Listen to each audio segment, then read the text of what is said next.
বিশ্বনবী সাল্লাল্লাহু আলাইহি ওয়াসাল্লাম তিনি তো রাহমাতুল লিল আলামিন, রাহমাতুল লিল আলামিন হওয়া সত্ত্বেও তিনি বলেছেন, যারা নামাজের আজান হওয়ার পরেও ঘরে বসে সালাত আদায় করে, আমার ইচ্ছে হয় ওই ঘরটা আগুন দিয়ে জ্বালায়া দে।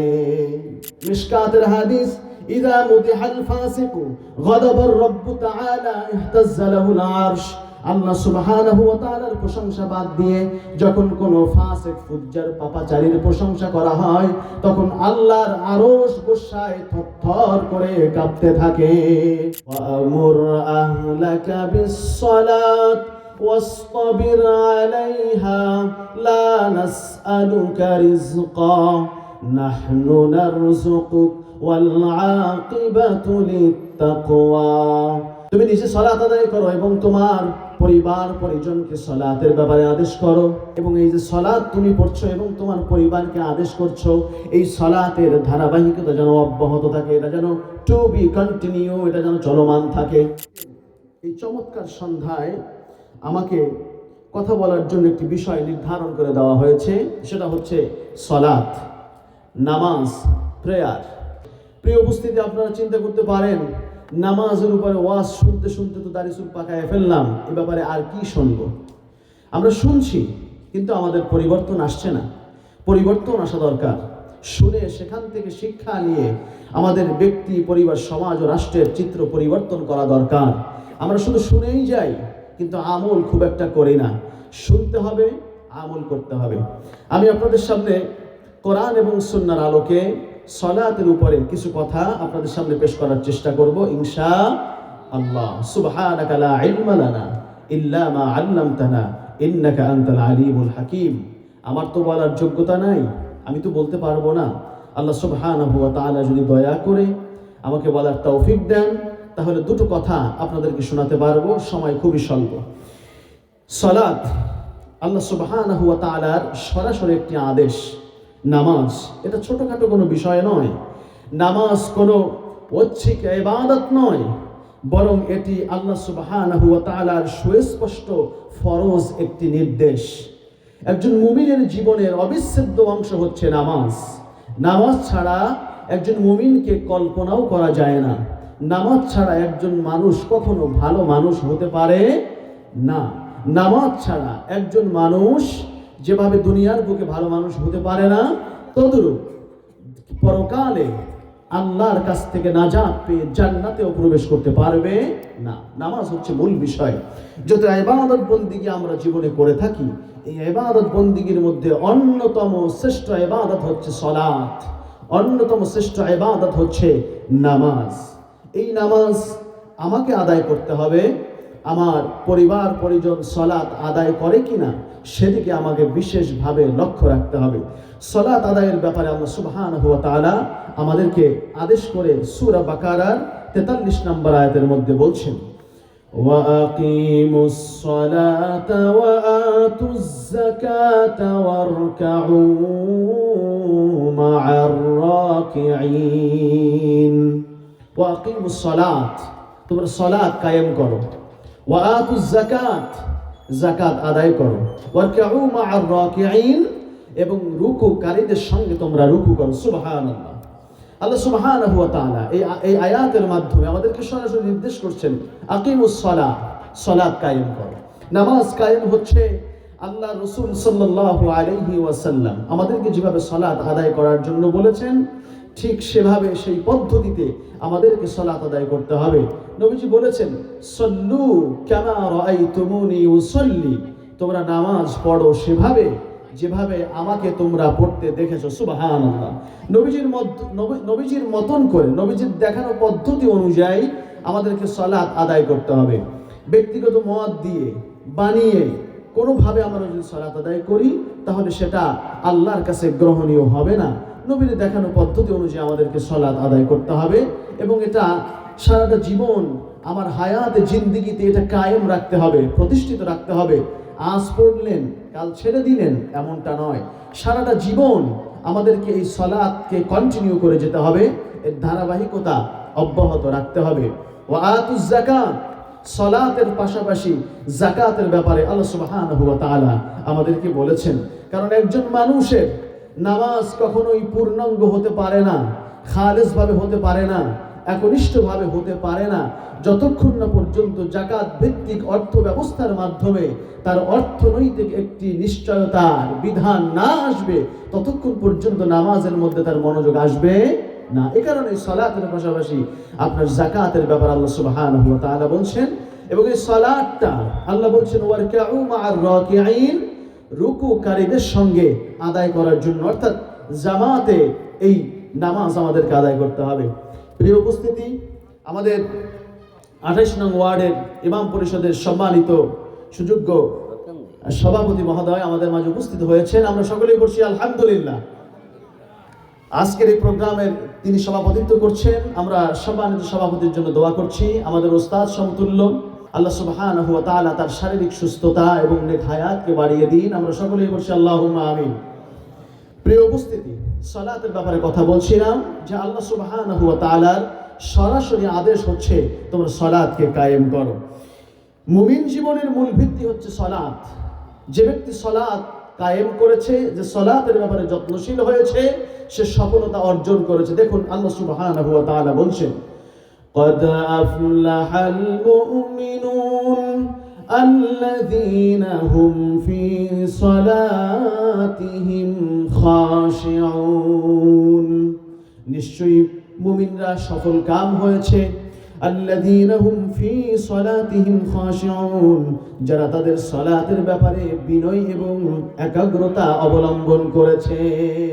আল্লাহ সুবহানাহু ওয়া তাআলা সফল কাম মুমিনদের ব্যাপারে বলতে গিয়ে বলছেন আল্লাযীনা হুম আলা সালাতিহিম খাশিউন, যারা নামাজের ব্যাপারে যত্নবান, যারা নামাজকে যত্নের সাথে আদায় করে, খুশু খুদু, যারা নামাজে একাগ্রতা এবং বিনয় প্রকাশ করে, যাদের নামাজের মধ্য দিয়ে একাগ্রতা প্রকাশ পায়, বিনয় প্রকাশ পায়, অহংকারী এবং ঔদাত্যপূর্ণ কোনো আচরণ নামাজের মধ্যে প্রকাশ পায় না, যারা নামাজের মধ্যে অযথা অকারণে যা তা করে বেড়ায় না, এই সমস্ত এরকমের নামাজের ব্যাপারে যারা যত্নবান, আল্লাহ রাব্বুল আলামিন বলছেন ক্বাদ আফলাহাল মুমিনুন, ওই মুমিনরা সফল কাম হয়েছে। এই সফলতা কি সফলতা? উলাইকা হুমুল ওয়ারিসুন আল্লাযীনা ইয়ারিসুনাল ফিরদাউসা হুম ফিহা খালিদুন।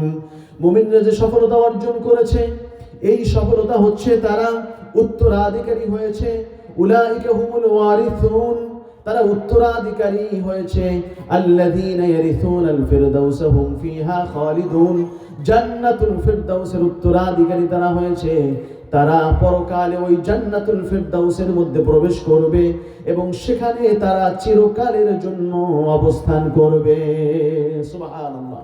যারা সালাত আদায় করে নিয়মিত এবং এই সালাতের ব্যাপারে যারা যত্নবান, এই সালাতকে যারা আন্তরিকতার সঙ্গে বিনয়ের সঙ্গে যারা সালাতকে আদায় করবে, আল্লাহ সুবহানাহু ওয়া তাআলা বলছেন তারা সফলতা অর্জন করেছে এবং এই সফলতার মাধ্যমে তারা জান্নাতের উত্তরাধিকারী হয়েছে। তারা জান্নাতের মধ্যে প্রবেশ করবে এবং সেটা হচ্ছে জান্নাতুল ফিরদাউস। তার মানে জান্নাতের সর্বোচ্চ মাকাম, সর্বোচ্চ স্থান, শ্রেষ্ঠতম জান্নাতটা সে অর্জন করবে। সুবহানাল্লাহ।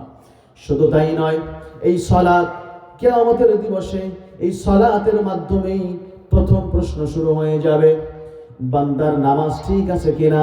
এ ব্যাপারে একটি হাদিস শুনুন। বিশ্বনবী সাল্লাল্লাহু আলাইহি ওয়াসাল্লাম বলেছেন, তিরমিজি, নাসাই এবং আবু দাউদের হাদিস, ইন্না আউওয়ালা মা ইউহাসাবু বিহিল আবদু ইয়াওমাল কিয়ামা মিন আমালিহিস সালাত। কিয়ামতের দিন বান্দার যে সমস্ত আমল সমূহ থাকবে, এই আমল সমূহের মধ্যে সর্বপ্রথম যে আমলটির হিসাব নেওয়া হবে সেটা আর কোনো আমল নয়, সেটা হচ্ছে তার সালাত।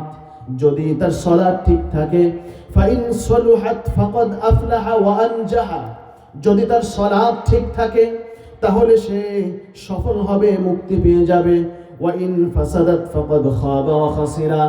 আর যদি তার নামাজ ঠিক না থাকে, নামাজ যদি তার কন্টিনিউ নিয়মিত না হয়, নামাজ যেভাবে রাসূল আমাদেরকে শিক্ষা দিয়েছেন সেভাবে যদি না হয়, নামাজ যদি আন্তরিকতার সঙ্গে বিনয়ের সঙ্গে যদি না হয়, খুশুর সঙ্গে যদি না হয়, তাহলে সে ব্যর্থ হবে এবং ক্ষতিগ্রস্ত হয়ে যাবে। আল্লাহর জান্নাতের মধ্যে ওই ব্যক্তি প্রবেশ করতে পারবে না। আপনি কি মনে করছেন তাহলে নামাজ কি এর চারটিখানি বিষয়? আমাদের সমাজে বহুত মুসলমান আছে, বহুত মুসলিম আছে যারা একটু জুমার দিন মসজিদে হাজিরা দেয় আর লম্বা চওড়া কথা বলে, নামাজ না পড়লে কি হবে, তোমাদের সাথে আমার ঈমান বহুত মজবুত আছে। ভণ্ড, পাকা ভণ্ড, যে 5 ওয়াক্ত নামাজ নিয়মিত আদায় করে না, তার যত ভালো কাজ থাকুক কিয়ামতের দিবসে আল্লাহর জান্নাতে প্রবেশ করার কোনো সুযোগ নাই। আমার কথা না ভাই, রাসূল বলেছেন, হাদিস খুলে দেখুন না, হাদিস শোনালাম। বিশ্বনবী সাল্লাল্লাহু আলাইহি ওয়াসাল্লাম বলেছেন, আল্লাহ রাব্বুল আলামিন সূরা মারিয়ামের মধ্যে বলেছেন, ফাখালাফা মিন বাদিহিম খালফুন আদাউস সালাত। তাদের পরে এমন এক উত্তরসূরি এসেছিল যারা নামাজ বিনষ্ট করেছে, যারা তাদের নামাজকে ক্ষতিগ্রস্ত করেছে, নষ্ট করেছে। এই কাতারের মধ্যে যদি আমরা পড়ে যাই তাহলে আমরাও ক্ষতিগ্রস্ত হয়ে যাব, আমরা জাহান্নামী হয়ে যাব। আমাদের জান্নাতে যাওয়ার অন্যতম মাধ্যম হচ্ছে আমাদের সালাত ঠিক রাখতে হবে। নিয়মিত 5 ওয়াক্ত সালাত সহ জুমার সালাত, ঈদের সালাত, যত নামাজ আছে আমাদের উপরে, এই ফরজ সালাতগুলো আমাদেরকে অবশ্যই বাধ্যবাধকতার সঙ্গে নিয়মিত আমাদেরকে আদায় করতে হবে এবং তা টাইমলি আদায় করতে হবে। আপনার ইচ্ছা মতন না, আপনি কাজ করতে করতে যখন সুযোগ পাইলেন তখন গিয়ে ঠুকঠাক 2টা সিজদা দিয়ে চলে আসলেন, এরকম করলে হবে না। ইন্নাস সালাতা কানাত আলাল মুমিনিনা কিতাবাম মাওকুতা। নিশ্চয়ই নামাজকে ওয়াক্তের সঙ্গে, সময়ের সঙ্গে বেঁধে দেওয়া হয়েছে। ওয়াক্ত অনুযায়ী আপনাকে সালাত আদায় করতে হবে। আপনার ইচ্ছা মতন খেয়াল খুশি মতন করবেন তা হবে না। আর যে প্রথম আয়াতে বলেছি, ওয়ারকাউ মা'আর রাকিঈন, এই সালাত আপনাকে আদায় করতে হবে জামাতের সঙ্গে। যারা পুরুষ তারা অবশ্যই নামাজ আদায় করবে জামাতের সঙ্গে। মসজিদে আজান হচ্ছে আর আপনি বাড়ি বসে নামাজ আদায় করবেন, তা হবে না, এটা চলবে না। বাড়িতে নামাজ আদায় করবে মেয়ে লোকেরা, আর আপনি পুরুষ মানুষ আজান হওয়া মাত্র মসজিদে এসে নামাজ আদায় করবেন। বড় ধরনের কোনো দুর্যোগ, শারীরিক কোনো অক্ষমতা যদি না থাকে তাহলে অবশ্যই আপনাকে 5 ওয়াক্ত নামাজ জামাতের সাথে আদায় করতে হবে। বিশ্বনবী সাল্লাল্লাহু আলাইহি ওয়াসাল্লাম তিনি তো রাহমাতুল লিল আলামিন, রাহমাতুল লিল আলামিন হওয়া সত্ত্বেও তিনি বলেছেন, যারা নামাজের আজান হওয়ার পরেও ঘরে বসে সালাত আদায় করে, আমার ইচ্ছে হয় ওই ঘরটা আগুন দিয়ে জ্বালায়া দেয়। আজান হওয়ার পরেও যারা ঘরের মধ্যে বসে নামাজ পড়ে, আমার মনে চায় ওই ঘরটা আগুন দিয়ে জ্বালায় দেয়, কারণ ওই ঘরের মায়ায়, ওই ঘরের মহব্বতে সে ঘর থেকে বের হচ্ছে না, নামাজে আসছে না। এজন্য পুরুষ মানুষ যারা, তাদের দায়িত্ব আজান হওয়া মাত্র মসজিদের পানে ছুটে যেতে হবে, জামাতে অংশগ্রহণ করতে হবে, জামাতের সাথে আদায় করতে হবে। তো নিজে গেল, এরপরে নিজের পরিবার পরিজন সালাত আদায় করে কিনা সেদিকে বিশেষভাবে লক্ষ্য রাখতে হবে। বারাকাত আল্লাহর পক্ষ থেকে যে সমস্ত বিষয়ের মাধ্যমে আসে, এর মধ্যে অন্যতম মাধ্যম হচ্ছে নিজে 5 ওয়াক্ত নামাজ পড়া, পরিবার পরিজন, আমার স্ত্রী, আমার সন্তান, তারা 5 ওয়াক্ত সালাত আদায় করে কিনা সেদিকে বিশেষভাবে লক্ষ্য রাখা। আল্লাহ রাব্বুল আলামিন বলছেন, ওয়া'মুর আহলাকা বিস-সালাত ওয়াসতাবির আলাইহা লা নাসআলুকা রিজকা নাহনু নারযুকুক ওয়াল আকিবাতু লিত-তাকওয়া।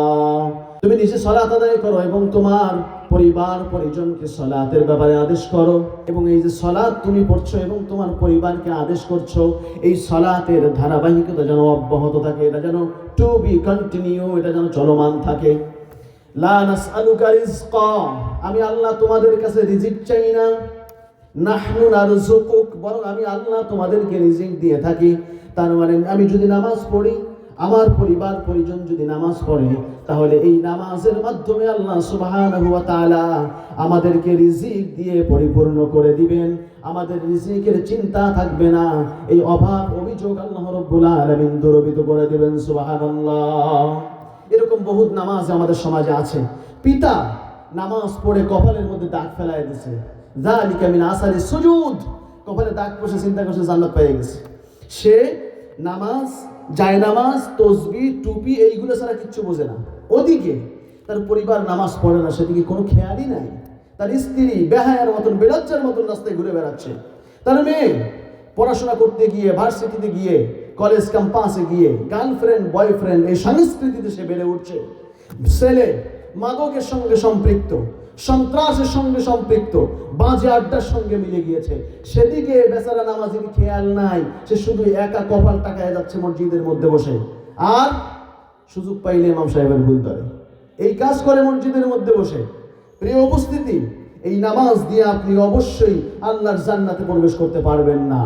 কারণ আপনার পরিবার পরিজন কি করছে সেদিকে খেয়াল রাখতে হবে। ওয়ামুর আহলাকা বিস-সালাত, ওয়ামুর আহলাকা বিস-সালাত, তোমার পরিবারকে সালাতের ব্যাপারে আদেশ দাও। পরিবার নামাজ পড়ে কিনা সেদিকে বিশেষভাবে আপনাকে খেয়াল রাখতে হবে। নিজে পড়বেন, পরিবারকে 5 ওয়াক্ত নামাজ যাতে আদায় করে সেদিকে বিশেষভাবে খেয়াল রাখবেন। আমরা এটা করবো তো ইনশাআল্লাহ। আমার সন্তান যদি নামাজ না পড়ে সেদিকে খেয়াল রাখতে হবে। আমার মেয়ে যদি নামাজ না পড়ে সেদিকে অবশ্যই খেয়াল রাখতে হবে। আমার স্ত্রী যদি নামাজ না পড়ে সেদিকে আমাদেরকে খেয়াল রাখতে হবে। তাদেরকে নামাজি করে তুলতে হবে। আল্লাহ সুবহানাহু ওয়া তাআলা আমাদেরকে সে তৌফিক দান করুন। সকলেই পড়ছি আমিন। প্রিয় উপস্থিতি, কিয়ামতের দিবসে মানুষ যে সমস্ত কারণে জাহান্নামে যাবে তার মধ্যে অন্যতম একটি কারণ হচ্ছে নামাজ, নিয়মিত নামাজ না পড়া। জাহান্নামীরা কথাবার্তা বলবে কিয়ামতের দিবসে। একজন আরেকজনকে জিজ্ঞাবে, দেখবে পরিচিত মুখ দেখে জিজ্ঞাসা করবে, ইয়াতাসাআলুনা আনিল মুজরিমিন মা সালাকাকুম ফি সাকার। তারা একে অন্যকে জিজ্ঞাসা করবে, আরে তুমি জাহান্নামে আসছো কেন? কারণটা কি? কি জন্য জাহান্নামে আসছো? এই সাকার নামক জাহান্নামে কেন আসলো?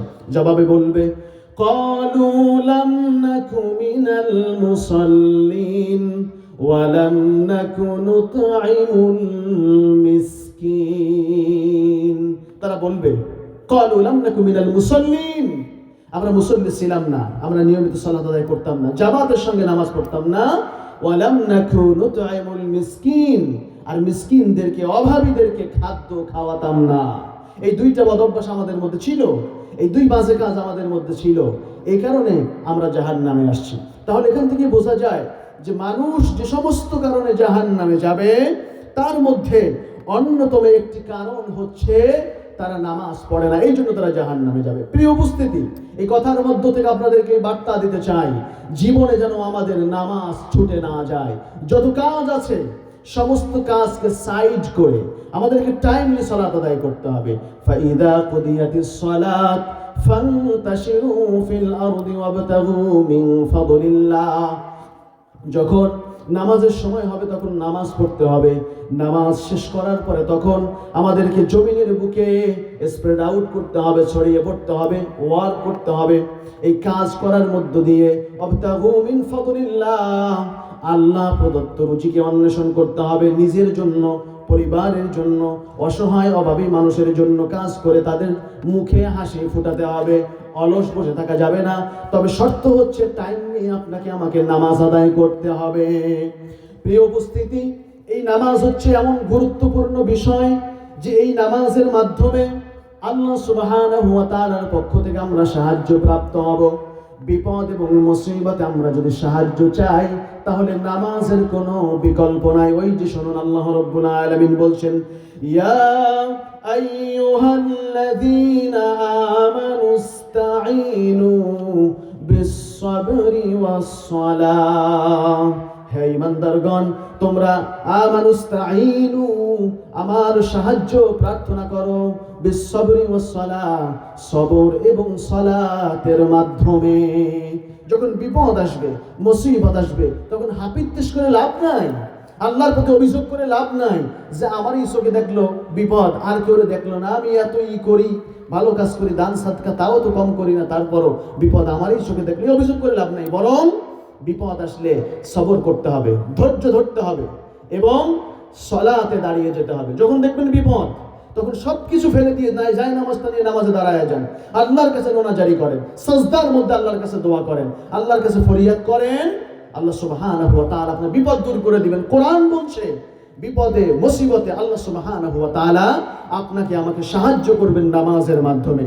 আর এই নামাজ আমাদেরকে অশ্লীল কাজ থেকে, খারাপ কাজ থেকে বিরত রাখবে। আল্লাহ বলছেন ইন্নাস সালাতা তানহা আনিল ফাহশাই ওয়াল মুনকার, নিশ্চয়ই নামাজ মানুষকে অশ্লীলতার থেকে, ফাহিশাত থেকে, খারাপ কাজ থেকে বিরত রাখে। কিন্তু কই, নামাজও পড়ছি, খারাপ কাজও করে যাচ্ছি, বিরত তো রাখছে না। এর কারণ কি জানেন? এর অন্যতম কারণ হচ্ছে নামাজের মধ্যে আমরা কি বলি তা বুঝি না। আমরা কি বলি তা বুঝি না। আমরা নামাজের মধ্যে দাঁড়ায় বলছি আলহামদুলিল্লাহি রাব্বিল আলামিন, যাবতীয় প্রশংসা আল্লাহ সুবহানাহু ওয়া তাআলার জন্য। এই যে আল্লাহর প্রশংসা করলাম, এই যে দেখুন হামদুলের পূর্বে আলিফ লাম দিয়ে আমার জীবনের যাবতীয় প্রশংসা নির্দিষ্ট করে দেওয়া হচ্ছে আল্লাহর জন্য। এই আল্লাহর প্রশংসা করে নামাজি নামাজ শেষ করে যখন জমিনের বুকে বিচরণ করছে, যখন রাজনৈতিক কোন সভা সমাবেশে যাচ্ছে, তখন মাইক ধরে নেতার প্রশংসায় পঞ্চমুখ হয়ে যাচ্ছে। এমন নেতার প্রশংসা করছে যার জীবনে নামাজ নাই, চরিত্র নাই, ঈমান নাই, ভালো কাজ বলে কিচ্ছু নাই, চরিত্রহীন কাজ, মানুষকে ঠকানোর মতন কাজ, ওয়াদা দিয়ে ওয়াদা খেলাফ করার মতন কাজ দিয়ে তার জীবনটা সয়লাভ। এমন নেতার প্রশংসায় এই নামাজি আবার পঞ্চমুখ হয়ে যাচ্ছে। কেন? কারণ হচ্ছে নামাজের মধ্যে কি বলেছে সে বুঝে নাই। এজন্য বিশ্বনবী সাল্লাল্লাহু আলাইহি ওয়াসাল্লাম বলেছেন, মিশকাতের হাদিস, ইযা মুদিহাল ফাসিকু গাদাবার রাব্বু তাআলা ইহতাজ্জা লাহুল আরশ। আল্লাহ সুবহানাহু ওয়া তাআলার প্রশংসা বাদ দিয়ে যখন কোন ফাসিক, ফুজ্জার, পাপাচারীর প্রশংসা করা হয়, তখন আল্লাহর আরশ গোসায় থরথর করে কাঁপতে থাকে। প্রিয় উপস্থিতি, এজন্য আমরা নামাজের মধ্যে কি বলি তা আমাদের বোঝা দরকার। নিজ দায়িত্বে অন্ততপক্ষে সূরাতুল ফাতিহাটা আমাদেরকে বুঝতে হবে। আমরা 20 বছর, 30 বছর, 40 বছর, 50 বছর নামাজ পড়লাম, দুর্ভাগ্যের বিষয় নামাজি আজ পর্যন্ত সূরা ফাতিহার এই 60টা আয়াতের অর্থ আজ পর্যন্ত উপলব্ধি করতে পারে নাই, ব্যর্থ হয়েছে। প্রিয় উপস্থিতি, তাই সর্বশেষ যে কথা বলে শেষ করতে যাচ্ছি সেটা হচ্ছে নামাজ আমাদের জীবনে অত্যন্ত গুরুত্বপূর্ণ একটি বিষয়। এই নামাজ আমাদেরকে ধারাবাহিকভাবে আদায় করতে হবে, টু বি কন্টিনিউ। এটা চলমান থাকবে কতদিন পর্যন্ত? ওয়াবুদ রাব্বাকা হাত্তা ইয়াতিয়াকাল ইয়াকিন। এই গোলামি, এই দাসত্ব চলমান থাকবে মৃত্যু আসা পর্যন্ত, মরণ পর্যন্ত নামাজ চালু থাকবে। নামাজ জীবনে ছাড়া যাবে না। যত কাজ আসবে সব কাজকে সাইড করে দিয়ে আগে নামাজ। কোনো কথা চলবে না, কোনো পাগলামি চলবে না, আগে নামাজ। এই নামাজের মাধ্যমে আল্লাহর সাহায্য আসবে, এই নামাজের মাধ্যমে রিজিকে বরকত আসবে, এই নামাজের মাধ্যমে আমরা অশ্লীলতা থেকে দূরে থাকতে পারবো, এই নামাজের মাধ্যমে সর্বোপরি আমরা পরকালে আল্লাহর কাছ থেকে নাজাত পেয়ে জান্নাতুল ফেরদাউসের মধ্যে প্রবেশ করতে পারবো। আমরা সকলেই পড়ছি সুবহানাল্লাহ। আল্লাহ আমাদেরকে নামাজ হেফাজত করার তৌফিক দান করুন। সকলেই পড়ছি আমিন। স্বল্প সময়ের মধ্যে কোরআন এবং সুন্নাহর আলোকে যে কথাগুলো আপনাদের সামনে বলেছি, এই কথাগুলো আল্লাহ সুবহানাহু ওয়া তাআলা আমাকে এবং আপনাদের সকলকে বাস্তব জীবনে মেনে চলার তৌফিক দান করুন। পড়ছি আমিন। সুবহানাকা আল্লাহুম্মা ওয়া বিহামদিকা আশহাদু আল লা ইলাহা ইল্লা আনতা আস্তাগফিরুকা ওয়া আতুবু ইলাইক। ওয়াসসালামু আলাইকুম ওয়া রাহমাতুল্লাহ।